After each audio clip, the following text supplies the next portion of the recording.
Hello, welcome. My name is Elinor Larney. I'm the Registrar of the College of Occupational Therapists, and I want to welcome you to the board discussion related to our board elections that are going to happen at the beginning of 2023.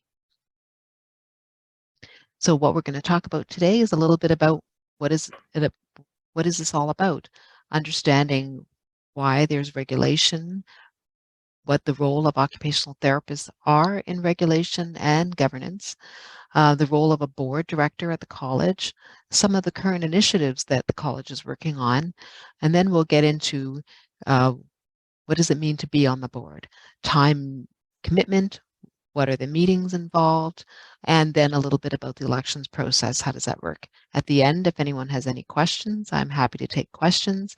We'll have space in the question and answer. So if you have a question, please type it in there. If not, you can always reach me at the college, and I'm happy to answer any questions either by email or by telephone. Feel free to give me a call.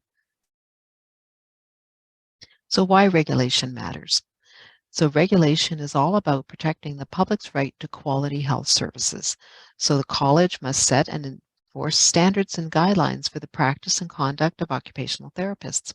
So, and also, if there is a concern about the practice of an occupational therapist, making sure that the appropriate action is taken so that the public can appropriately receive services from occupational therapists. So what is your role in self-regulation? And so self-regulation really means that occupational therapists govern their own profession. And that is a privilege in our province. And so we're very lucky to be able to have occupational therapists on our board. But part of that is also making sure that occupational therapists are taking an active part in the process that includes protecting the public. And first of all is by participating in the election, either by supporting somebody else to be nominated or standing for nomination yourself. And of course, voting for somebody who you feel has the ability to make decisions in the public interest and is able to be a leader in terms of making good decisions and being diligent in their work. So what do board directors do? Well, first and foremost, making decisions that are in the interests of the public. And they do that by participating on our statutory and other committees. And statutory committees are the committees that are outlined in the Regulated Health Professions Act that all colleges, including ours, have to have, and making decisions about things like our standards of practice and what is required for appropriate professional conduct.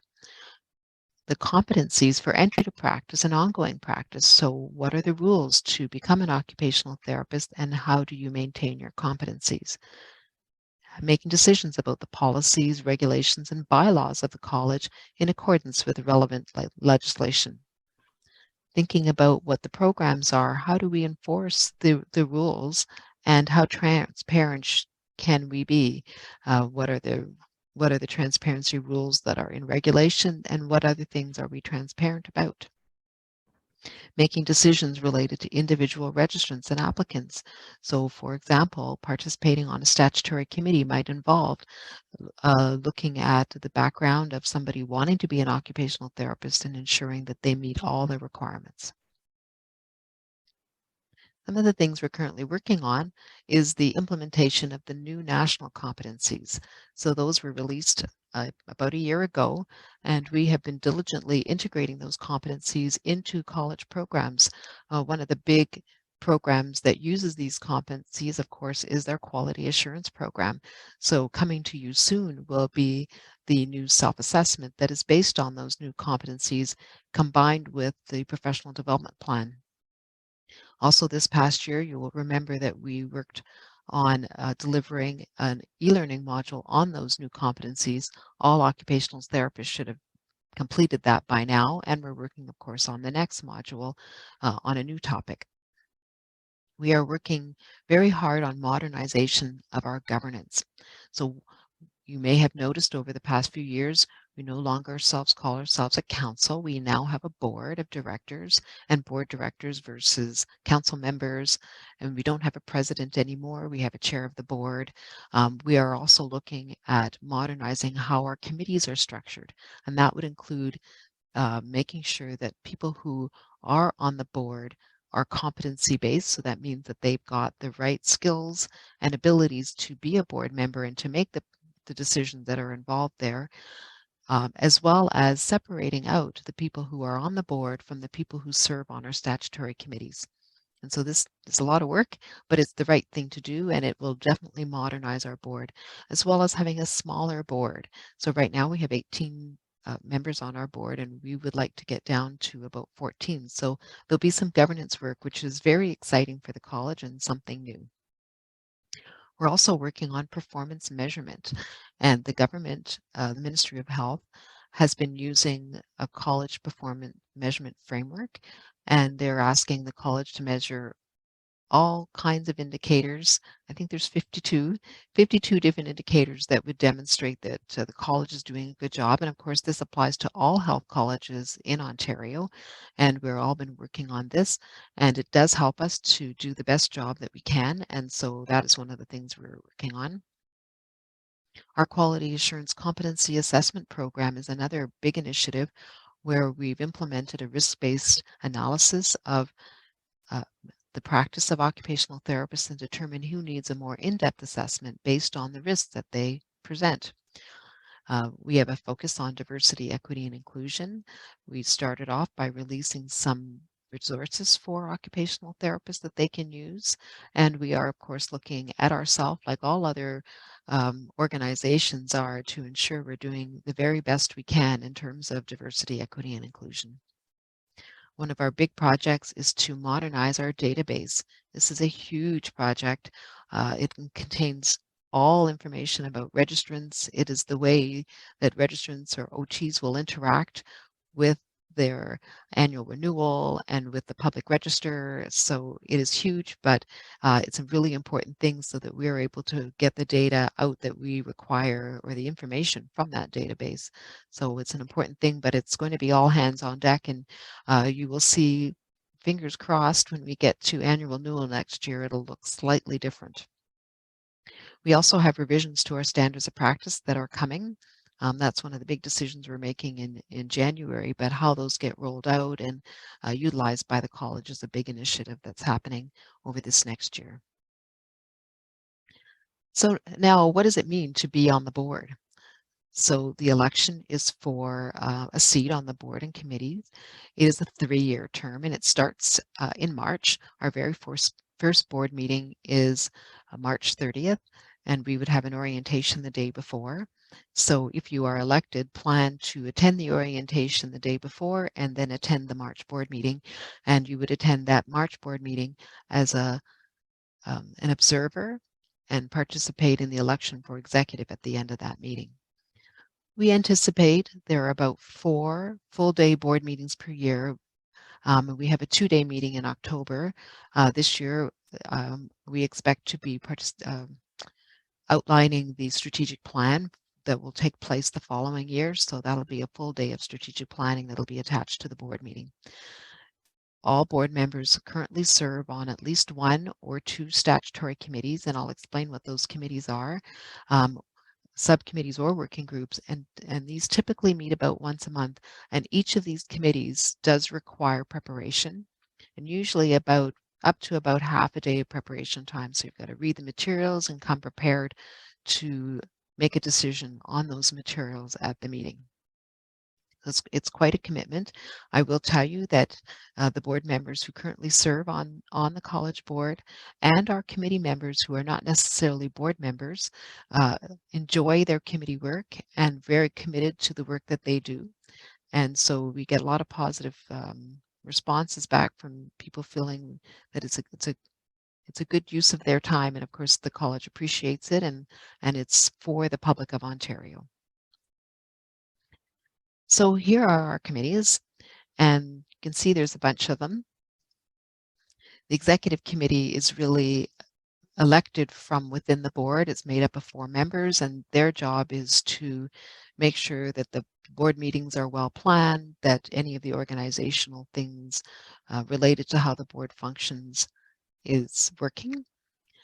Our governance committee is a fairly new committee, and it is there to help with the modernization efforts of the college for the governance. So that's the separation of committee and board that I talked about. reducing the size of the board, and all of that will hopefully be in place in about a year from now. We have a Finance and Audit Committee, which does exactly that, monitors the finances of the college and receives the audit from the auditors. Our Registration Committee, that committee sets the rules for who is qualified to be an occupational therapist, and if somebody may not be qualified, they would review the case to determine whether or not that person should be registered or not. The Inquiries, Complaints, and Reports Committee is the committee that would screen any matter that comes to the college where somebody is concerned about the practice of an occupational therapist. So whether that's a mandatory report coming from an employer or somebody else, or a complaint coming from the public, that committee screens all of those to determine whether something remedial is required or they need to be referred on to our discipline committee. And the discipline committee conducts the hearings for the college for any serious matters that warrant a discipline hearing. The Fitness to Practice committee reviews any cases whereby somebody may not be competent to practice for reasons of their personal fitness. So whether it's a mental health concern or some other issue that impairs their ability to practice safely and effectively, that committee will hear that case if the case can't be managed otherwise. Patient Relations Committee is there solely to protect the public from professional boundary issues and sexual abuse. And the work there that they do is very proactive, we hope, to stop that from happening in our province. Quality Assurance, they're there to deliver the quality assurance program. So that is all of the activities that happen for the quality assurance assessments and also the e-learning module that comes out. They oversee all of that. The practice subcommittee works on the standards of practice and any other position statement type of work. And the QA subcommittee really gets involved with their sleeves rolled up to work on the e-learning module that comes out every year. So if you want more information about these committees, it's all on our website and you can hear much more there.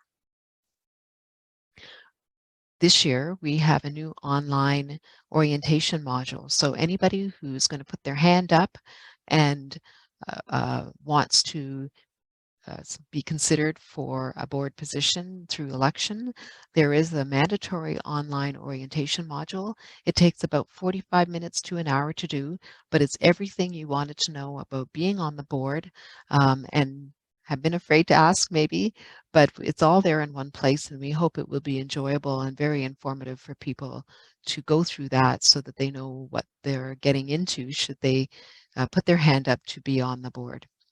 We have, I think, a pretty comprehensive onboarding process for new board members. So there's orientation before your first meeting, you observe a meeting, before any participation happens on any of the statutory committees.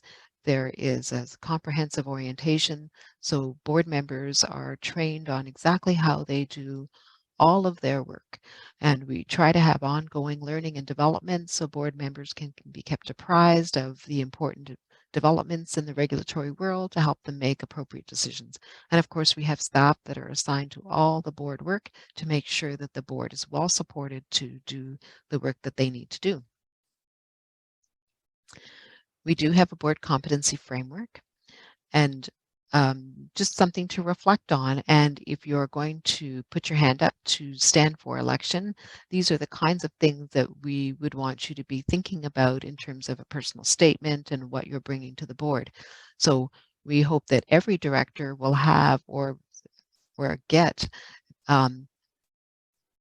these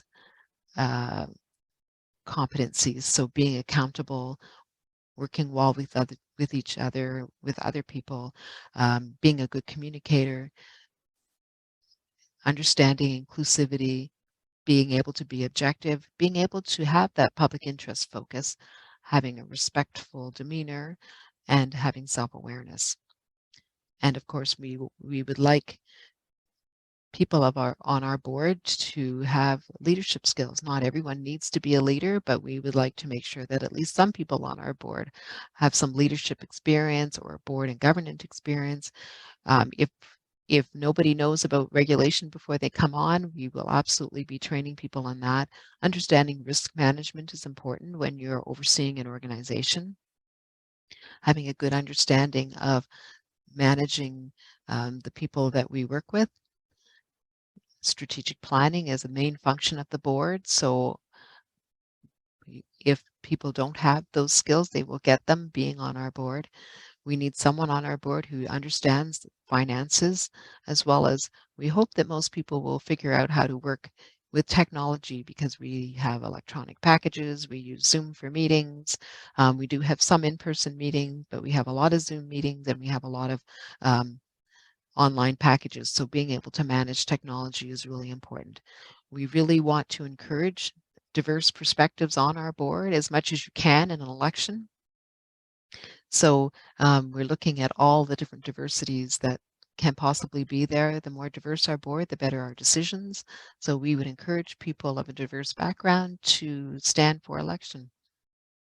And of course, if you're not successful at the election, we have many opportunities to participate on our statutory committees as a professional member that gets appointed by the board. So there's all kinds of opportunities right now to become involved with the college. So I would encourage you to look at both directions.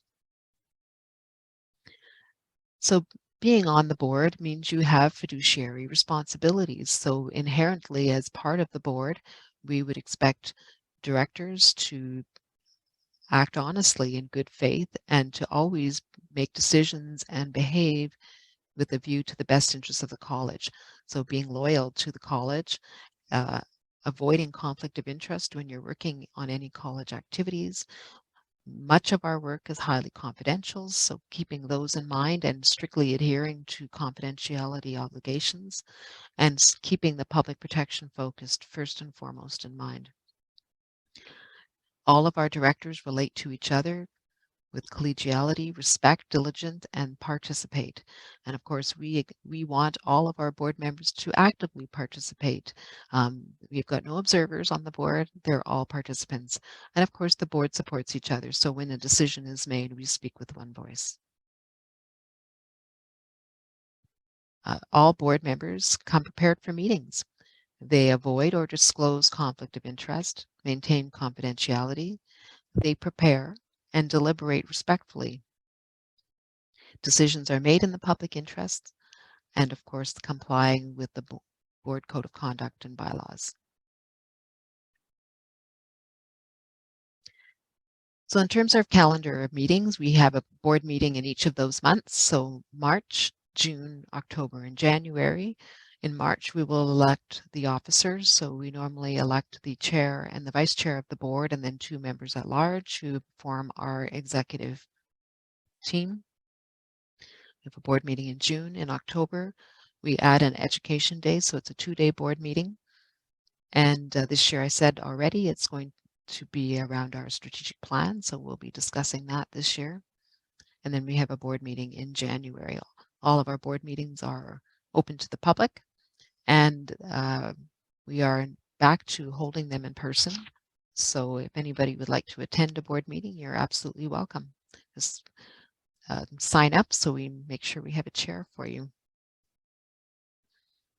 This year, the elections are being held in District 2 and District 4, and I'll 2 and 4. The map is not clear, so I'll go in just to let you know exactly. So District 2,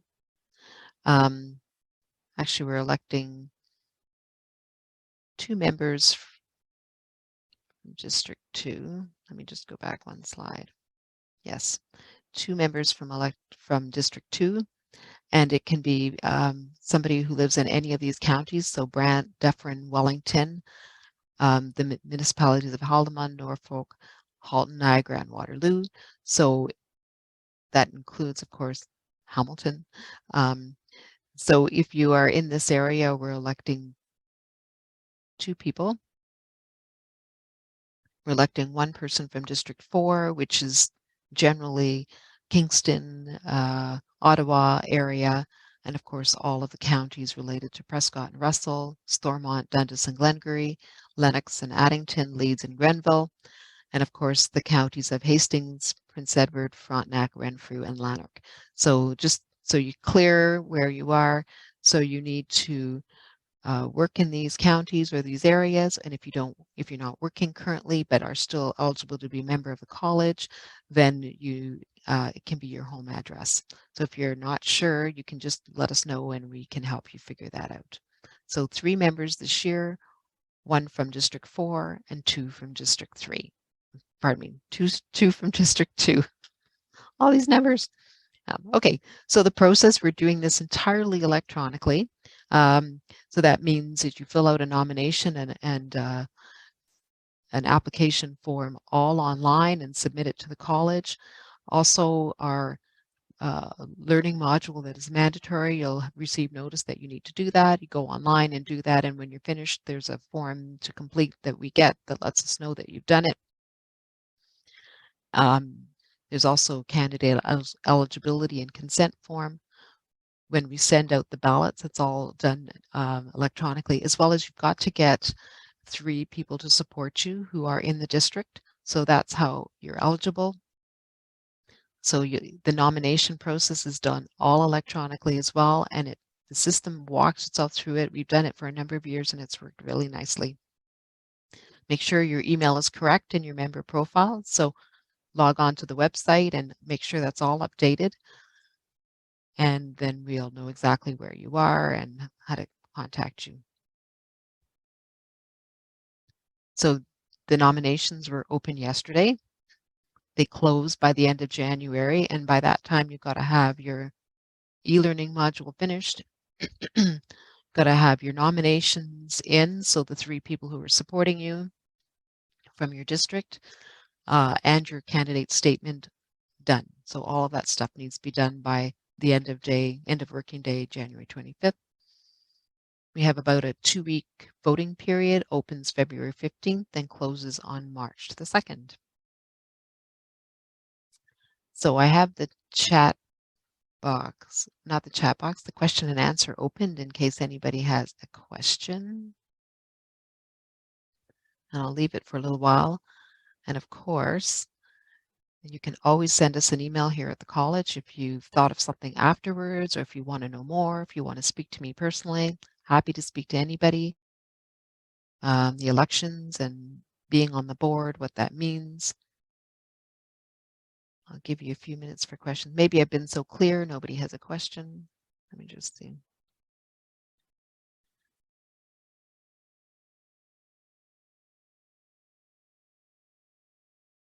I'll give you a couple more minutes. And with that, I'll just say thank you very much for attending, and hope to see one of your names on the ballot coming up for the next election. Thank you, and we will conclude the webinar.